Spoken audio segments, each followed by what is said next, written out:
Hello everyone, welcome to my channel north AIIMS. जी हाँ दोस्तों, कैसे हो आप सभी। आई होप आप अच्छे होंगे और राजस्थान सीएचओ की आपकी तैयारी अच्छी चल रही होगी। ठीक है, तो अपने कंटिन्यू राजस्थान सीएचओ के लिए जो प्रिपरेशन कर रहे हैं, इसलिए आज का अपना बहुत ही अच्छा वीडियो रहेगा, अकॉर्डिंग टू राजस्थान सीएचओ रहेगा। ठीक है, तो एक बार फिर बोल देना चाहता हूँ, अगर आप पहली बार आए हो तो हमारे चैनल पे तो लाइक शेयर और सब्सक्राइब जरूर कर देना। ठीक है, ताकि क्या मिल जाए सर, जो भी मैं नेक्स्ट वीडियो बनाऊँ उसका क्या मिल जाए, आपको डायरेक्ट नोटिफिकेशन मिल जाए। आई होप आपको मेरी ये बात समझ में आ रही होगी। ठीक है, तो टॉपिक शुरू करने से पहले आपको एक छोटी सी बात बोल देना चाहता हूँ कि किसी चीज़ को पाने के लिए अगर आपने, हाँ जी, किसी चीज़ को पाने के लिए अगर आपने दिल में ठान लिया तो उसे पाने के लिए आपको कोई भी परिस्थिति यानी कोई भी सिचुएशन आपको नहीं रोक सकती। ये बात मैं एक छोटे से एग्जाम्पल के तौर पे आपको बता सकता हूँ। जी हाँ, इसलिए कोई भी जीवन में एक्सक्यूज मत रखो कि मैं अभी पढ़ नहीं पा रहा या अभी मैं जॉब कर रहा हूँ, अगर राजस्थान सीएचओ एग्ज़ाम कैसे आएगा, कर पाऊंगा साथ में। ठीक है, तो इसलिए आपके इतना पढ़ो कि आपको कोई भी ऐसी परिस्थिति, ऐसी कोई भी सिचुएशन आपको नहीं रोक पाएगी राजस्थान सीएचओ बनने के लिए। क्योंकि आप पहली रिस्पॉन्सिबिलिटी क्या रख दो, राजस्थान सीएचओ बनने के लिए एग्जाम प्रिपरेशन के लिए रख दो। ठीक है, तो एक छोटा सा एग्जांपल मैं आपको दिखाने देता हूँ। हमारे एक स्टूडेंट है, उन्होंने जो मैंने क्लास ली थी कंसेप्ट ऑफ नर्सिंग, ये देखो स्पष्ट इसमें लिखा है। ठीक है, और उन्होंने, लाइट नहीं है घर पे और अपनी पढ़ाई कंटिन्यू रखना चाहते हैं, लाइट नहीं है घर पे और अपनी पढ़ाई कंटिन्यू रखना चाहते हैं, और वो क्या मोमबत्ती के सहारे पढ़ रही है, क्योंकि वो चाहती है कि मेरा एक भी घंटा क्या ना हो, वेस्ट ना हो। ठीक है, तो उन्होंने समय का कितना सदुपयोग किया। तो आप सभी के पास समय है, इसलिए कंटिन्यू मेहनत कीजिए, अच्छी तरह से तैयारी कीजिए। ठीक है, और अगर आप इसी तरह, जैसे इन्होंने अपने मन में जुनून रखा है ना, जुनून कि मुझे बनना है तो बनना है, अगर आप इसी तरह से रखोगे ना, तो मैं कहता हूँ आप राजस्थान सीएचओ का, आप तो हर एग्जाम पास कर सकते हो, आप तो हर एग्जाम पास कर सकते हो। आई होप आपको ये समझ में आ गया होगा। बोलो यस और नो, बोलो यस और नो। बहुत अच्छी बात है, मेरी फ्यूचर कम्युनिटी हेल्थ ऑफिसर आप सभी के यस आंसर आ रहे हैं। ठीक है, तो अपना आज का क्वेश्चन रहेगा बहुत ही अच्छा। आज का क्वेश्चन रहेगा, आज का पहला क्वेश्चन क्या है कि the lack of supply of myocardium heart is lead to. जी हाँ, पहला क्वेश्चन क्या है कि the lack of oxygen supply of myocardium heart to lead to. तो पहला ऑप्शन क्या है इसमें, फिब्रिलेशन। सेकंड क्या है, अंजाइना। और थर्ड क्या है, हार्ट फेलियर। और फोर्थ ऑप्शन क्या है, इन्फेक्शन। सभी बच्चे अपना राइट आंसर दो। सभी बच्चों के राइट आंसर आ रहे हैं, बहुत अच्छी बात है मेरी फ्यूचर कम्युनिटी हेल्थ ऑफिसर, आप सभी के राइट आंसर आ रहे हैं। ठीक है, तो इसका राइट आंसर सभी ने आपको जवाब दे दिया कि सर, जब हार्ट के अंदर, हार्ट होता है अपना, उसके अंदर लेक ऑफ ऑक्सीजन सप्लाई होती है, तो उससे क्या कहा जाता है, तो उससे क्या कहा जाता है, ये क्वेश्चन ये कहना चाहता है। सभी बच्चों के राइट आंसर आ रहे हैं, बहुत अच्छी बात है मेरी फ्यूचर कम्युनिटी हेल्थ ऑफिसर, आप इसी तरह मेहनत करते रहिए। और मैं इसका राइट आंसर बता देता हूँ कि इसका राइट आंसर क्या रहेगा। तो इसका राइट आंसर रहेगा, जी हाँ, बी। जिन बच्चों ने बी एंजाइना किया है उनका क्या राइट आंसर है, क्योंकि जब हार्ट के अंदर क्या होगी, लेक ऑफ ऑक्सीजन सप्लाई होगी, तो उसे क्या कहा जाता है, उसे एंजाइना कहा जाता है, एंजाइना पेक्टोरिस कहा जाता है। ये बात आपको नोट कर लेनी है। आई होप आपको समझ में आ रहा है ना, आई होप आपको समझ में आ रहा है ना। सभी बच्चों के राइट आंसर आ रहे हैं, बहुत अच्छी बात है मेरी फ्यूचर कम्युनिटी हेल्थ ऑफिसर, आप इसी तरह मेहनत करते रहिए, आप इसी तरह मेहनत करते रहिए और जीवन में मुस्कुरा के आगे बढ़ते रहिए। ठीक है, नेक्स्ट अपना क्वेश्चन है क्या रहा है कि which of the following medication is administration sublingually for managing angina pectoris. तो कौन सी वो मेडिसिन है, ये क्वेश्चन ये कहना चाहता है। अगर मान लो कोई भी एंजाइना पेक्टोरिस का पेशेंट है, तो डॉक्टर साहब ने क्या लिख दी, ऐसे एक मेडिसिन लिख दी और बोल दिया आपको कि उसको सब लिंगुअली देना है। सब लिंगुअली बोले तो जीभ के नीचे देना है। ठीक है, और आपको बोल दिया, तो मेरी कम्युनिटी हेल्थ ऑफिसर आप बताओ कि कौन सी मेडिसिन आप सबलिंगुअली दोगे, यानी जीभ के नीचे रखना क्या कहलाता है, सबलिंगुअल कहलाता है।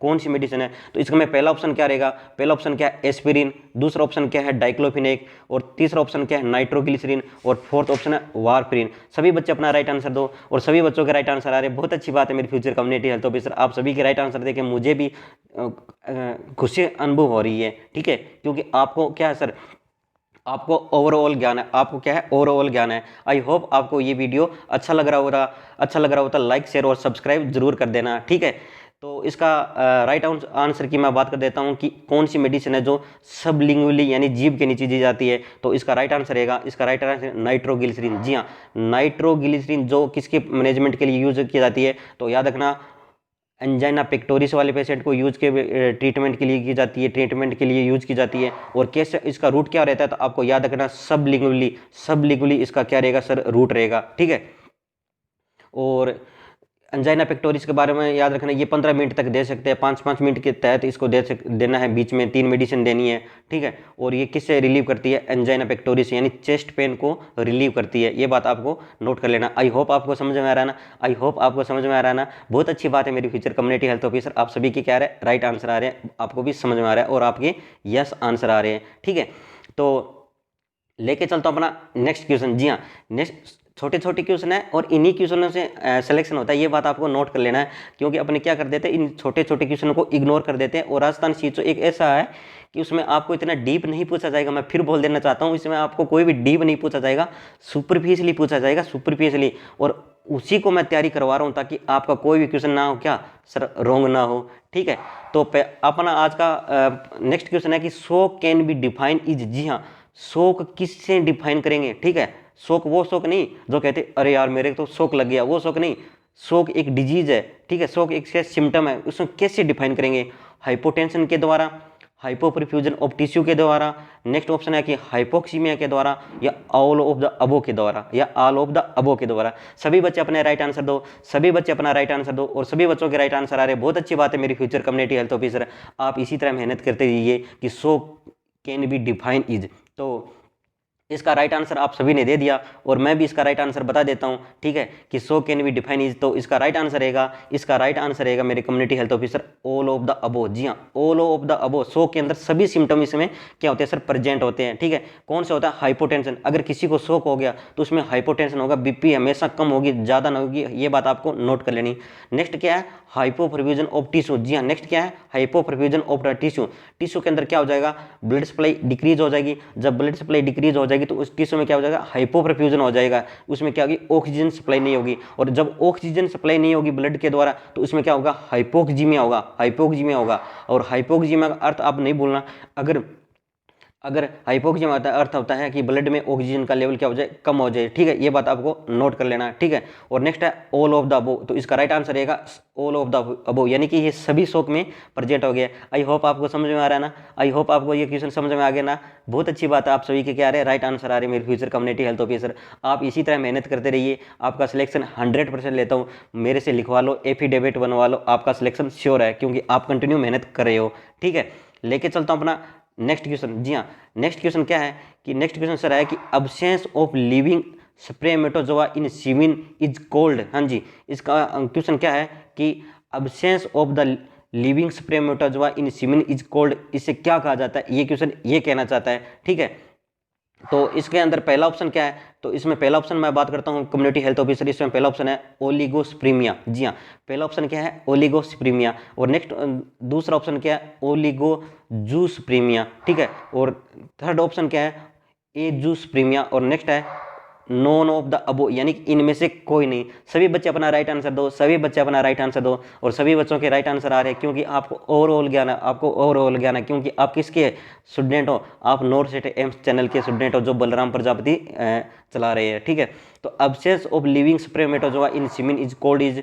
तो सभी बच्चों ने अपना राइट आंसर दे दिया और मैं भी अपना राइट आंसर बता देता हूँ कि इसका राइट आंसर क्या रहेगा। तो इसका राइट आंसर रहेगा मेरी फ्यूचर कम्युनिटी हेल्थ ऑफिसर, इसका राइट आंसर रहेगा एजूस्प्रीमिया। जी हाँ, एजूस्प्रीमिया, ये absence of living organism in semen, तो इसे क्या जाता है, एजूस्प्रीमिया। इसमें क्या आती है, 4-5 टर्म होती है जो कंफ्यूज करने वाली होती है, पता नहीं कौन सी होती है। तो मैं इसमें आपको छोटी सी एक बात बोल देना चाहता हूँ कि ए मानी, यानी कि इसमें एजूस्प्रीमिया आ रहा है, ठीक है। तो ए मानी क्या होता है, ए मानी क्या होता है, अब्सेंस, ठीक है। जू मानी क्या होता है, जानवर, और स्प्रीमिया यानी सीमन। तो यानी ए मानी अब्सेंस, जू मानी जानवर, स्प्रीम यानी absence of the living organism, ठीक है। तो इसके माध्यम से आप इसको याद रख सकते हो। आई होप आपको समझ में आ रहा है ना, आई होप आपको समझ में आ रहा है ना। सभी बच्चों की यस आंसर आ रहा है, बहुत अच्छी बात है मेरी फ्यूचर कम्युनिटी हेल्थ ऑफिसर, आप इसी तरह मेहनत करते रहिए, ठीक है।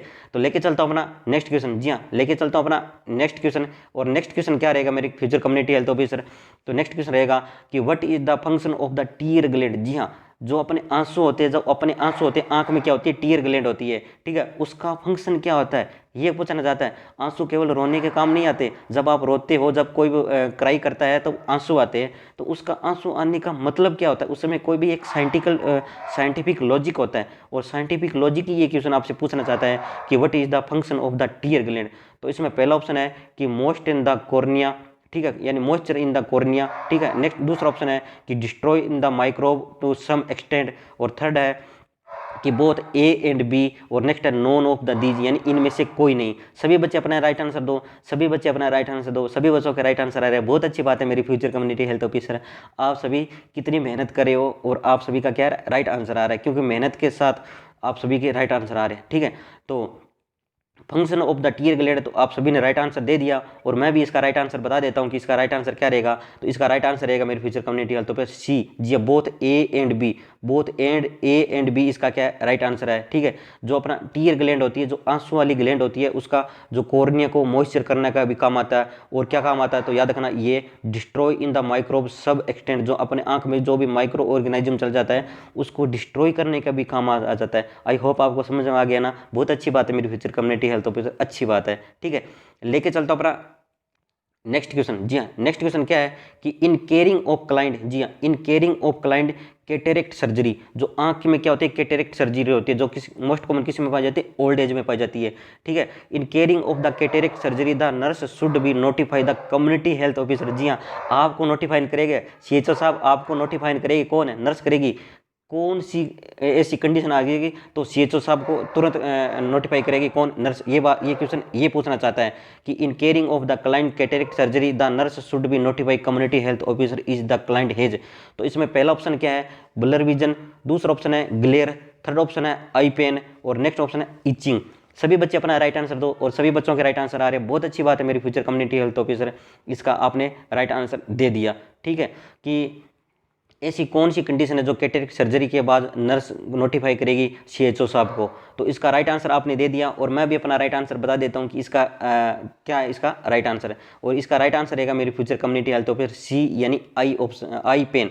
जिन बच्चों ने सी ऑप्शन किया है, आई पेन किया है, उनका क्या है सर, एकदम राइट आंसर है, क्योंकि आपको तो क्या है ओवरऑल ज्ञान है। बहुत अच्छी बात है, आपको सभी के राइट आंसर आ रहे हैं। ये देखें, मुझे, मैं सच में कह रहा हूँ, खुशी होती है मुझे, क्योंकि किसी बच्चे के रॉन्ग आंसर नहीं आ रहे। ठीक है, और ये क्वेश्चन है ना, मैं चुनिंदा क्वेश्चन है, यानी कि इंपॉर्टेंट क्वेश्चन है। मैंने इनको बहुत ही मेहनत के साथ 4-5 बुक रेफर करके और मेरा नॉलेज असेस करके प्रीवियस ईयर के एग्जाम दे के उसी को ये क्वेश्चन उठाया है जो हर एग्जाम में आता है। ठीक है, तो इसलिए आपको सभी के इसके क्या राइट आंसर है, आप सभी के क्या है इसके राइट आंसर है। ठीक है, तो आई पेन, अब आपसे पूछ ले सर आई पेन क्यों होता है। ठीक है, तो आई पेन ऐसा क्या हो गया कैटेरेक्ट सर्जरी के बाद, जब सीएचओ साहब के तुरंत पास आएगी नर्स और बोलेगी सीएचओ साहब, आप कहोगे हाँ कि जो आपने कैटेरेक्ट सर्जरी की थी उसमें आई पेन हो रहा है अभी। तो ऐसी कौन सी कंडीशन है जो आई पेन को इंडिकेट करती है। तो आपको याद रखना, जब भी कोई भी कैटेरेक्ट सर्जरी के बाद आई पेन होता है तो क्या इंडिकेट करती है। तो इसमें लिखा गया है मेरी कम्युनिटी हेल्थ ऑफिसर की eye pain is the sign of the increase intraocular pressure. जी हाँ,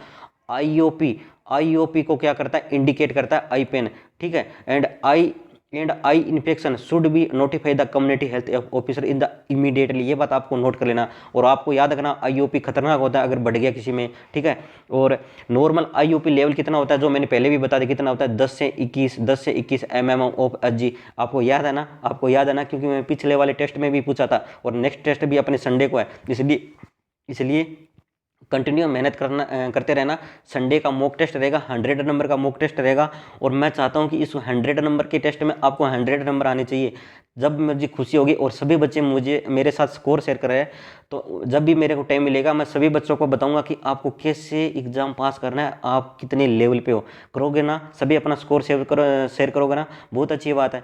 ठीक है, बहुत अच्छी बात है, बहुत अच्छी बात है। ठीक है, लेके चलता हूँ अपना नेक्स्ट क्वेश्चन। जी हाँ, नेक्स्ट क्वेश्चन अपना क्या रहेगा मेरी फ्यूचर कम्युनिटी हेल्थ ऑफिसर की, most common cause of acute otitis media. जी हाँ, most common cause of acute otitis media, जो कान का होता है ना इन्फेक्शन, ओटाइटिस मीडिया। ठीक है, बीच मिडिल ईयर का इन्फेक्शन, तो एक्यूट का पूछ रहा है कि कौन सा ऐसा बैक्टीरिया जो कोज करता है। तो इसमें पहला ऑप्शन है हीमोफिलस इन्फ्लुएंजा और बी ऑप्शन है स्ट्रेप्टोकोकस निमोनियाई और सेकंड ऑप्शन है कि एच पाइलोरी और डी ऑप्शन है सुडोमोनास। सभी बच्चे अपना राइट आंसर दो, सभी बच्चों के राइट आंसर आ रहे हैं। बहुत अच्छी बात है मेरी फ्यूचर कम्युनिटी हेल्थ ऑफिसर की most common cause of acute otitis media. तो इसका राइट आंसर आपने दे दिया और मैं भी अपना राइट आंसर दे देता हूं कि इसका राइट आंसर क्या रहेगा मेरी फ्यूचर कम्युनिटी हेल्थ ऑफिसर। तो इसका राइट आंसर रहेगा स्ट्रेप्टोकोकस निमोनियाई। जी हाँ, जिन बच्चों ने बी आंसर किया उनका राइट आंसर है कि स्ट्रेप्टोकोकस निमोनियाई क्या करता है, एक्यूट मिडिल ईयर का इन्फेक्शन करता है, एक्यूट ओटाइटिस मीडिया करता है। ये बात आपको नोट कर लेनी है। ठीक है, नेक्स्ट अपना क्वेश्चन है कि the length of the spinal cord is adult male. जी हाँ, जो अपना स्पाइनल कोड होता है इसकी लेंथ क्या है अडल्ट मेल में। ये एनाटॉमी की भी क्वेश्चन है, क्योंकि एनाटॉमी भी आ सकती है क्योंकि सिलेबस में दिया हुआ है, ठीक है। तो इसमें पहला ऑप्शन है 18 सेंटीमीटर, इसमें पहला ऑप्शन क्या है मेरे दोस्त 18 सेंटीमीटर, दूसरा ऑप्शन है क्या है 45 सेंटीमीटर, थर्ड ऑप्शन क्या है 50 सेंटीमीटर और नेक्स्ट ऑप्शन क्या है 36 सेंटीमीटर। सभी बच्चे अपना राइट आंसर दो कि अडल्ट मेल के अंदर स्पाइनल कॉर्ड की क्या होती है, लेंथ कितनी होती है, ये क्वेश्चन ये पूछना चाह रहा है। सभी बच्चे अपने राइट आंसर दो और सभी बच्चों के राइट आंसर आ रहे हैं, बहुत अच्छी बात है मेरी फ्यूचर कम्युनिटी हेल्थ ऑफिसर, आप सभी के क्या राइट आंसर आ रहे हैं, ठीक है। तो अडल्ट मेल के अंदर स्पाइनल कॉर्ड की लेंथ आपने बता दी और मैं भी बता देता हूँ इसकी राइट आंसर क्या रहेगा। जी हाँ, बी इसका राइट आंसर है 45 सेंटीमीटर, एक ऑप्शन है। अगर आपको रेंज में पूछ ले कि रेंज में कितना होता है तो आपको याद रखना 45 टू 45 से 50 सेंटीमीटर, यानी 45 से 50 सेंटीमीटर आपको याद रखना क्या है स्पाइनल कॉर्ड की नॉर्मल लेंथ है अडल्ट मेल के अंदर। आपको समझ में आ गया ना, आपको समझ में आ गया ना, सभी बच्चों के राइट आंसर आ रहे हैं, बहुत अच्छी बात है मेरी फ्यूचर कम्युनिटी हेल्थ ऑफिसर, आप इसी तरह मेहनत करते रहिए। और आपके लिए टॉपिक तो मैं लेके आ रहा हूँ ना, अच्छे अच्छे टॉपिक लेके आ रहा हूँ ना, क्योंकि आपको राजस्थान CHO बनाने का जो भी जिम्मा मैंने उठाया है, ठीक है, वो भी फ्री ऑफ कॉस्ट में, क्योंकि मैं यही चाहता हूँ कि कितनी बड़ी पोस्ट है वो भी लिखित भर्ती के अंदर, और मैं यही चाहता हूँ कि ज़्यादा से ज़्यादा मेरे पढ़ाए हुए बच्चे लगे और मैं खुश होऊंगा, ठीक है। नेक्स्ट अपना क्वेश्चन है कि clubbing of the nail is most common finding in, जी हाँ, जो अपनी क्या होती है क्लबिंग ऑफ द नेल, ठीक, clubbing of the nail is most common finding, ये क्वेश्चन ये पूछना चाहता है। इसमें पहला ऑप्शन क्या है आयरन डेफिशिएंसी एनीमिया, दूसरा ऑप्शन क्या है vitamin B12 deficiency, third option क्या है RH बोले तो रूमेटॉइड हार्ट डिजीज, और डी ऑप्शन है साइनोटिक हार्ट डिजीज। सभी बच्चे अपना राइट आंसर दो और सभी बच्चों के राइट आंसर आ रहे हैं, बहुत अच्छी बात है मेरी फ्यूचर कम्युनिटी हेल्थ ऑफिसर की clubbing of the finger is most common finding of the, ठीक है। तो क्लबिंग ऑफ फिंगर आप कंफ्यूज हो रहे हैं तो मैं बता देता हूँ, जो अपने ये क्या होता है, ये नाखून होता है ना, इस नाखून से ऊपर क्या होती है ऐसे ऐसे उभार सा जमा हो जाता है, उभार सा जमा हो जाता है, उससे बोलते हैं क्लबिंग ऑफ फिंगर, ये बोल जाता है। इस लाइव आने का मतलब ये है कि आपको मैं पूरा हाथ के इशारे से समझा सकता हूँ, और बताना कि इस तरह मैं लाइव आ रहा हूँ तो आपको कैसा फील हो रहा है। अगर अच्छा लग रहा हो तो मैं डेली इस तरह ही वीडियो रिकॉर्ड करूँगा, अगर आपको उसी तरह पहले वाला वीडियो पसंद आए तो मैं उसी तरह रिकॉर्ड करूँगा। आप मुझे ज़रूर अभी लाइव में नीचे जो कमेंट बॉक्स में है ना उसमें लिखना, क्योंकि इसमें अभी कमेंट बॉक्स में सभी बच्चों के बहुत ज़्यादा कमेंट आ रहे हैं तो मैं इतना पढ़ नहीं पा रहा। जो लास्ट अपना क्या है कमेंट बॉक्स है ना नीचे वाला डिस्क्रिप्शन बॉक्स नीचे, तो उसमें आप जरूर लिखोगे, ठीक है।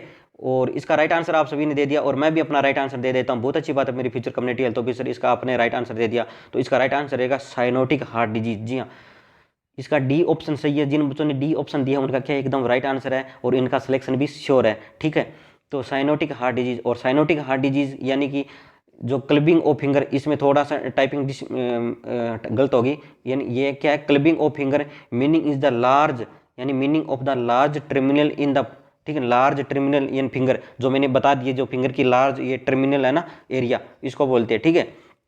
In present in the COPD patient में, cyanotic congenital heart disease patient में, और बैक्टीरियल इंडोकार्डाइटिस वाले पेशेंट के अंदर क्या होती है सर, इसमें प्रेजेंट होती है क्या क्लबिंग ऑफ फिंगर, ये बात आपको नोट कर लेनी है, ठीक है। और इसमें और क्या लिखा है and other condition cause in chronic hypoxia, कोई भी ऐसी कंडीशन जो क्या करती है क्रोनिक हाइपोक्सिया कोज करती है उसमें भी क्लबिंग ऑफ फिंगर होती है, क्योंकि हाइपोक्सिया की कंडीशन में ही ये अपनी क्या होती है क्लबिंग ऑफ फिंगर होती है, ठीक है। ये बात आपको नोट कर लेनी है। लाइक जैसे अगर किसी में लंग कैंसर हो गया, लंग्स का कैंसर हो गया, तो लंग कैंसर के अंदर भी क्या होता है हाइपोक्सिया होता है, उन पेशेंट में भी क्लबिंग ऑफ फिंगर देखने को मिलती है। अगर आपने हॉस्पिटल में काम किया है तो आपको जरूर पता है, ठीक है। लेके चलता हूँ अपना नेक्स्ट क्वेश्चन। जी हाँ, नेक्स्ट क्वेश्चन अपना क्या रहेगा मेरे कम्युनिटी हेल्थ ऑफिसर, इसका नेक्स्ट क्वेश्चन रहेगा कि a gluten intolerance in following is not recommended. जी हाँ, क्या कि ग्लूटेन डाइट है, इसके अंदर कौन सी कंडीशन है जिसके अंदर नहीं दे सकते, यानी कौन सी डाइट नहीं दे सकते, ये क्वेश्चन पूछा जा रहा है ग्लूटेन डिजीज के अंदर। तो पहला ऑप्शन है व्हीट, दूसरा ऑप्शन है राई, थर्ड ऑप्शन है ओट, इसमें नेक्स्ट ऑप्शन है ऑल ऑफ द अबो। सभी बच्चे अपना राइट आंसर दो, सभी बच्चों के राइट आंसर है, बहुत अच्छी बात है मेरी फ्यूचर कम्युनिटी हेल्थ ऑफिसर की ग्लूटेन डाइट है जो सभी है कौन सी नहीं दे सकते। तो सभी बच्चों के राइट आंसर आ रहे हैं और मैं भी अपना राइट आंसर बता देता हूँ, इसका राइट आंसर रहेगा ऑल ऑफ द अबो। जी हाँ, इसका राइट आंसर क्या रहेगा ऑल ऑफ द अबो, ये क्या सर राइट आंसर है, ठीक है। और मैं बता देना चाहता हूँ कि जो क्या होती है ग्लूकोज इंटॉलरेंस एक डिजीज होती है, उसको बोलते हैं सीलियक डिजीज, ठीक, उसे बोलते हैं सीलियक डिजीज। उसमें क्या होती है, सॉरी ग्लूकोज नहीं, इसमें होता है, उसमें क्या होता है, उसमें होता है ग्लूटेन प्रोटीन डाइट होती है, उसमें इंटॉलरेंस हो जाता है, ठीक है। तो उसके अंदर क्या होता है सीलियक डिजीज में ये होता है, सीलियक डिजीज में ये होता है, ठीक है। तो सीलियक डिजीज में क्या होता है मेरी future community health officer, a child with celiac disease unable to tolerate in gluten protein which is mainly present in the, किस किस में प्रेजेंट रहती है ये चीज़।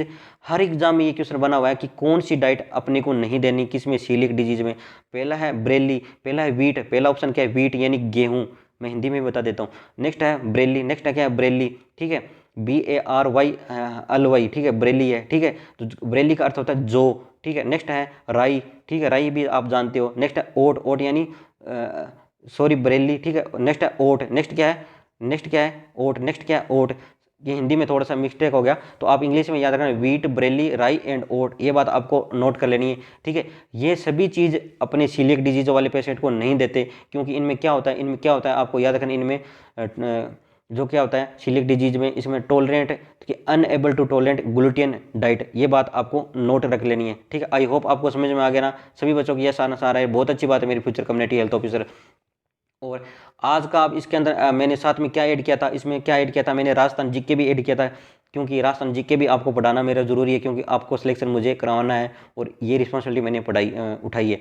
तो राष्ट्रीय, इसमें पहला क्वेश्चन है कि राष्ट्रीय उद्यान घोषित होने वाला राज्य का प्रथम क्षेत्र कौन सा है। हाँ जी, राष्ट्रीय उद्यान घोषित होने वाला राज्य का प्रथम क्षेत्र कौन सा है। तो पहला ऑप्शन है कि रणथंभौर सवाई माधोपुर, और बी है सरिस्का अलवर, और सी है केवलादेव भरतपुर। नेक्स्ट है इनमें से कोई नहीं। सभी बच्चे अपना राइट आंसर दो, और सभी बच्चों के राइट आंसर आ रहे हैं, क्योंकि आपको राजस्थान जीके का भी ज्ञान है, आपको राजस्थान जीके के ज्ञान है। बहुत अच्छी बात है मेरी फ्यूचर कम्युनिटी हेल्थ ऑफिसर, आप इसी तरह मेहनत करती रहिए। कि तो इसका राइट आंसर मैं बात करता हूँ, इसका राइट आंसर रहेगा रणथंभौर सवाई माधोपुर। इसका राइट आंसर क्या रहेगा, रणथंभौर सवाई माधोपुर, ये बात आपको नोट कर लेनी है, ठीक है। नेक्स्ट अपना क्वेश्चन क्या है कि राजस्थान में नवाबों की नगरी की विख्यात से हैं। जी हाँ, नवाबों की नगरी किसे कहा जाता है, राजस्थान में कौन सा जिला है, ये क्वेश्चन ये पूछना चाहता है।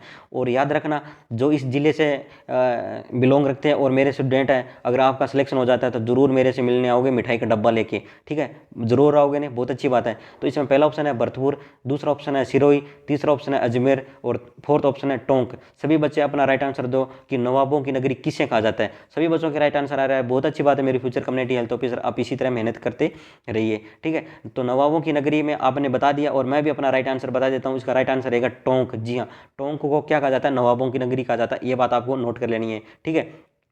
नेक्स्ट अपना क्वेश्चन है कि राजस्थान का राज्य गीत कौन है। जी हाँ, जो अपना राजस्थान है उसका राष्ट्रीय गीत कौन सा है, ये क्वेश्चन ये पूछना चाहता है। ये क्वेश्चन गलत नहीं होने चाहिए आपके, ये माइंड में रखना, क्योंकि ये अपने ही संस्कृति के बारे में अपने ही नहीं जानेंगे तो और कौन जानेगा, ठीक है। तो राजस्थान का राष्ट्रीय राज्य गीत कौन सा है। पहला ऑप्शन है सारे जहां से अच्छा, दूसरा ऑप्शन है वंदे मातरम, थर्ड ऑप्शन है केसरिया बालम पधारो हमारे देश, कितना प्यारा गाना है, और फोर्थ है इनमें से कोई नहीं, इनमें से कोई नहीं। सभी बच्चे अपना राइट आंसर दो, सभी बच्चे अपना राइट आंसर दो, और सभी बच्चों के राइट आंसर आ रहे हैं, बहुत अच्छी बात है मेरी फ्यूचर कम्युनिटी हेल्थ ऑफिसर, आप इसी तरह मेहनत करते रहिए और आपका सिलेक्शन श्योर है। तो राजस्थान का राज्य गीत आपने राइट आंसर दे दिया, और मैं भी अपना राइट आंसर बता देता हूँ। इसका राइट आंसर क्या रहेगा, केसरिया बालम पधारो हमारे देश, केसरिया बालम पधारो हमारे देश। ये क्या है, राजस्थान का क्या है, ये क्या है, राजस्थान का क्या है राज्य गीत, ये बात आपको नोट कर लेना। आई होप आपको समझ में आ रहा है ना, अच्छी बात आपको समझ में आ रहा है। और एक बात और कह देता हूँ कि एड को प्लीज़ देख लिया करो पूरा, क्योंकि अगर एड आप नहीं देखते हो ना तो नुकसान हो रहा है मुझे, ठीक है। नेक्स्ट अपना क्वेश्चन है कि सर्वाधिक राजस्थान का सर्वाधिक गर्म जिला कौन सा है। जी हाँ, राजस्थान का सर्वाधिक गर्म जिला कौन सा है ये पूछना चाहता है। तो इसमें पहला ऑप्शन है चूरू, दूसरा ऑप्शन है झालावाड़, और तीसरा ऑप्शन है जयपुर, और फोर्थ ऑप्शन है कोटा। सभी बच्चे अपना राइट आंसर दो कि राजस्थान का सबसे गर्म जिला कौन सा है, और सभी बच्चों के राइट आंसर आ रहे हैं, बहुत अच्छी बात है, ठीक है। तो इसका राइट आंसर मैं भी बता देता हूँ। इसका राइट आंसर क्या रहेगा, इसका राइट आंसर रहेगा मेरी फ्यूचर कम्युनिटी हेल्थ ऑफिसर, इसका राइट आंसर रहेगा, इसका राइट आंसर रहेगा चूरू। जी हाँ, चूरू क्या है, राजस्थान का क्या है, सर्वाधिक गर्म जिला है। और जो चूरू के हमारे स्टूडेंट है उससे कह देना चाहता हूँ कि गर्मी में थोड़ा सा बच के रहना, क्योंकि आपका जिला क्या है, सबसे गर्म है, सबसे गर्म है राजस्थान का, ये बात आपको नोट कर लेना, ठीक है। नेक्स्ट अपना क्वेश्चन है कि किस पशु क्षेत्र में राजस्थान भारत में एकाधिकार रखता है, ठीक है। किस पशु क्षेत्र में राजस्थान भारत में एकाधिकार रखता है, ये ऑप्शन है, ठीक है। तो इसमें पहला है भेड़, दूसरा है ऊंट, थर्ड ऑप्शन है गाय, और फोर्थ ऑप्शन है बकरी। सभी बच्चे अपना राइट आंसर दो, सभी बच्चे अपना राइट आंसर दो, सभी बच्चों के राइट आंसर आ रहे हैं, बहुत अच्छी बात है मेरी फ्यूचर कम्युनिटी हेल्थ ऑफिसर। और मैं भी इसे अपना राइट आंसर बता देता हूँ। इसका राइट आंसर है ऊंट। जी हाँ, ऊंट राजस्थान में क्या है, पशु क्षेत्र में सबसे भारत में सबसे अधिकार रखता है, सर्वाधिक अधिकार रखता है, ये बात आपको नोट कर लेना है, ठीक है। नेक्स्ट अपना ऑप्शन है कि सूचना के अधिकार को अपनाने वाला देश का प्रथम राज्य कौन सा है। जी हाँ मेरे फ्यूचर कम्युनिटी हेल्थ ऑफिसर, सूचना के अधिकार को अपनाने वाला देश का प्रथम राज्य कौन सा, ये क्वेश्चन ये पूछना चाहता है। इसमें पहला ऑप्शन है कि गोवा, दूसरा ऑप्शन है महाराष्ट्र, थर्ड ऑप्शन है केरल और फोर्थ ऑप्शन है राजस्थान। सभी बच्चे अपना राइट आंसर दो और सभी बच्चों के राइट आंसर आ रहे हैं, बहुत अच्छी बात है मेरी फ्यूचर कम्युनिटी हेल्थ ऑफिसर। और मैं भी अपना राइट आंसर बता देता हूँ कि इसका राइट आंसर क्या रहेगा। तो इसका राइट आंसर रहेगा मेरी future community health officer Rajasthan. जी हाँ, राजस्थान क्या है, राजस्थान क्या है, राजस्थान क्या है, तो आपको याद रखना सूचना का अधिकार को अपनाने वाला राजस्थान क्या है, प्रथम राज्य। आई होप आपको समझ में आ रहा है ना, समझ में आ रहा है ना, आई होप आपको समझ में आ रहा है ना। बहुत अच्छी बात है मेरी फ्यूचर कम्युनिटी हेल्थ ऑफिसर। आप इसी तरह मेहनत करते रहिए, लगातार पढ़िए, अच्छा पढ़िए, कंटिन्यू हमारे साथ बने रहिए। और जो रविवार को मॉक टेस्ट होगा सुबह 10 बजे, उसी के लिए आप हमारे साथ जुड़िए ज़्यादा से ज़्यादा। और मॉक टेस्ट लेने के लिए मैं आपके मेरे नंबर दे देता हूँ, ठीक है। इस नंबर को आप मैसेज करिए और अगर आपको मॉक टेस्ट चाहिए तो केवल ये लिखिए, आप अपना पहले इंट्रो लिखिए, आप लड़का हो लड़की, या आप कौन सी बीएससी हो नर्सिंग और कहाँ से हो, फिर आप लिखिए मुझे मॉक टेस्ट चाहिए या मॉडल पेपर चाहिए। और अगर आपको हमारी पूरी पीडीएफ चाहिए तो साथ में ये लिखिए सर हमें पूरी सिलेबस वाइज पूरी पीडीएफ चाहिए, ताकि मैं आपको ज़्यादा से ज़्यादा बात कर सकूं, क्योंकि बहुत ज़्यादा एक साथ मैसेज आ जाते हैं और टाइम बहुत लिमिटेड होता है, इसमें आपसे बात करने में थोड़ी सी परेशानी होती है। इसलिए कोई भी ईगो हार्ट नहीं करना कि सर हमारा रिप्लाई नहीं देते, ठीक है। रिप्लाई इसलिए नहीं देते डियर, बहुत बच्चों के एक साथ मैसेज आ जाता है और मैं खुद ही इस चैनल को मैनेज करता हूँ, टाइपिंग करवाता हूँ और उसको करेक्शन करता हूँ, इसलिए टाइम कंज्यूम बहुत हो जाता है, ठीक है। तो आई होप आपको ये समझ में आ गया ये वीडियो। अगर समझ में आ गया ना तो सभी बच्चे लाइक ज़रूर करोगे, सभी बच्चे लाइक ज़रूर करोगे, ये मुझसे वादा करोगे आप। अगर लाइक करोगे तभी ही मैं पढ़ाऊंगा आपको, तो सभी बच्चे लाइक करोगे, मुझे विश्वास है। और इसी आशा के साथ मिलते हैं कल, और good night, good night, good night सभी बच्चे। जय हिंद, जय भारत।